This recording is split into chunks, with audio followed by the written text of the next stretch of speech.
Hey, good Monday morning, everybody. Meteorologist Brad Panovich here. We've got our first real threat of severe weather this spring. Just when the temperatures warmed up and things got a little muggy, we've got our first chance of severe storms. We talked about last week, it'd probably be a low-end risk. As we've gone through the weekend, the threat has increased to about a medium. So on a 1 to 4 scale, we're basically at a 2. And this isn't a huge outbreak or anything like that. But for the first one of the season, it's always kind of important that we kind of pay attention to what's going on here. So here's the updated. This one was just literally updated by the Storm Prediction Center. You could see this big area of orange. That is our medium threat for severe storms this afternoon. The yellow is the low end threat. If there's red, that's high, and then we have the extreme. So we do a 1 through 4 scale based on the Storm Prediction Center outlooks. A little bit clarity here to kind of show you on the setup. But you can see a pretty big area stretching from Virginia Beach all the way back into central Mississippi. Now, I'm going to switch to another map here and show you the current temperatures and satellite image, because the important thing about the satellite image, this is one of those days, folks, where we don't really want to see the sun. I know we haven't seen a lot of it. Yesterday wasn't the greatest day for sunshine, but the more sunshine we see break out here, the more instability we're going to get, because the dew point temperatures are in the 60s as well. So pretty muggy for this time of year. So the combination of the heat and humidity is going to build that thing that we call CAPE, or thunderstorm fuel, that low level instability, which provides all the fuel that these storms will need this afternoon. And I'm going to turn on what we call the short range kind of surface CAPE, just to kind of show you where it is. And you can see the areas of green. That's where the CAPE's getting close to 1,000 joules per kilogram. It's a scale we use to measure potential energy. And you can see it's starting to build, especially in those areas that have cleared out. And as we go into the afternoon, this will continue to build and provide all the fuel necessary for these storms to feed off of. So we'll go back here. I'm going to turn off our outlook here. I'll show you the current radar. That's the current radar. So you see the mess of storms here. We actually had some warnings back here in Tennessee this morning, even a tornado warning. That's all going to be pushing to the east this afternoon. So this whole mess will move into an environment that gets some sunshine over us, and that's going to provide the possibility for some strong storms. So let's switch over to our model data here real quickly.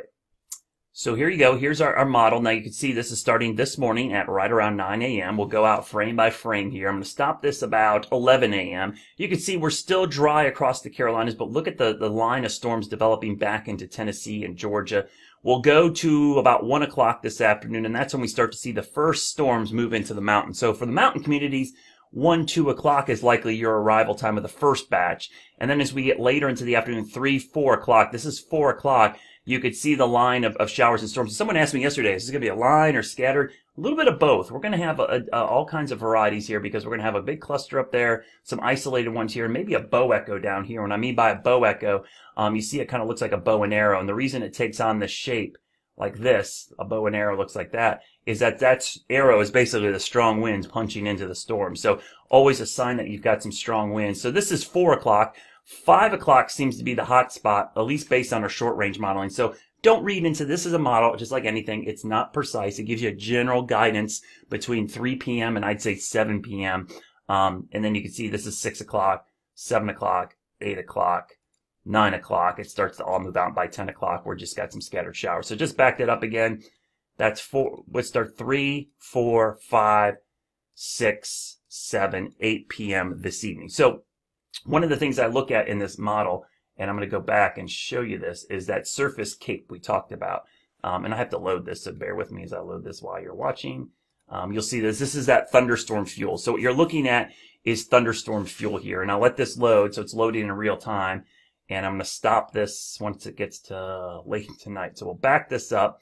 And you can see this is this morning at 8 a.m. And I'll quickly probe. You see about 400 joules.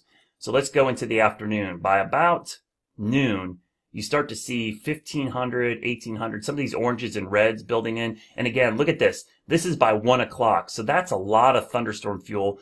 We'll go to 2 o'clock.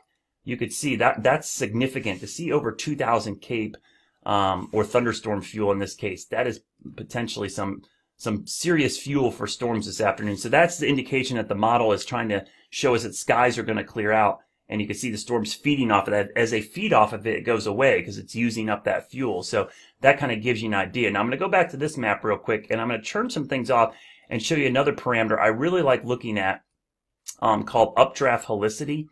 Now, updraft helicity is one of those things. It basically means, do the storms have rotating updrafts in them? And now, rotating updrafts in and of themselves don't necessarily mean a tornado, but that's kind of what you have, the potential for tornadoes. But rotating updrafts also produce large hail and damaging winds. So we'll go into the afternoon. This is a 1 o'clock, 2 o'clock. I'm going to stop this at the same time, right? 3, 4. So right around 4 to 5 o'clock, you could see there's a couple storms that move across the Charlotte area that have rotating updrafts, and then they expand a little bit. So that time frame, that 3, 4, 5, 6 o'clock time frame certainly seems to be the time frame that we're going to have to watch for the potential for some severe weather. And again, I'm going to load this one more time just so you can see that, because I think it's really important that we keep an eye on that 3, 4, 5 o'clock time frame. So let's go.